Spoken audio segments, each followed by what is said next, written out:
So what is up guys? This is my day 46 ng pagpapasarap.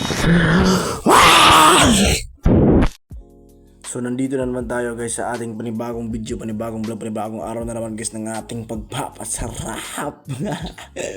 So ngayon guys, rekta na rin ako guys sa sa lunch ko guys, kasi hindi na ako nakapag-video guys ng aking breakfast guys. Pero hindi nga ako ng breakfast guys kasi para mas makontrol natin yung kakainin natin sa lunch. So ngayon guys, meron akong 200 grams of white rice guys, at saka meron akong ginataang isda.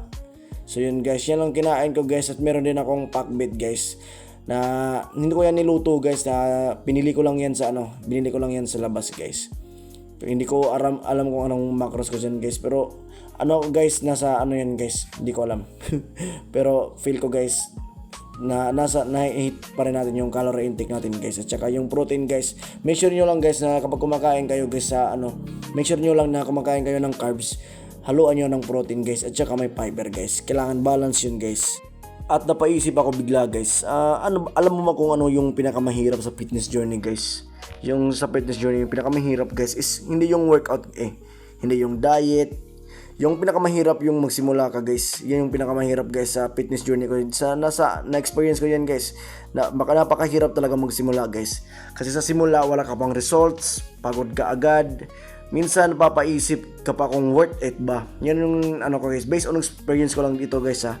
Pero ito yung hindi naiintindihan ng iba guys, na hindi ka nag-workout para lang sa katawan mo guys. Ginagawa mo to para sa disiplina mo, para sa mindset mo, para sa future version mo. Kahit nasa bahay ka lang guys, kahit wala kang gym, kahit simpleng push up lang, squat, jumping jacks, that still counts guys. Progress is progress. So yun guys, sinimulan ko na rin guys mag-take dyan ng creatine guys, at lean creatine monohydrate guys. Yan, nag-take na rin ako guys para mas maboost yung energy natin guys, kasi maglalaro tayo ng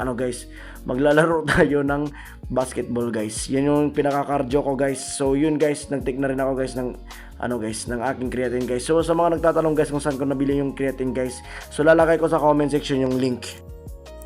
At hindi mo kailangan maging perfect guys, at ang kailangan mo lang maging consistent ka guys. Consistent ka sa pag-workout mo, consistent ka sa pagda-diet mo, consistent ka sa pag-disiplina mo. So kailangan consistent lahat yun guys. Kailangan may disiplina ka guys.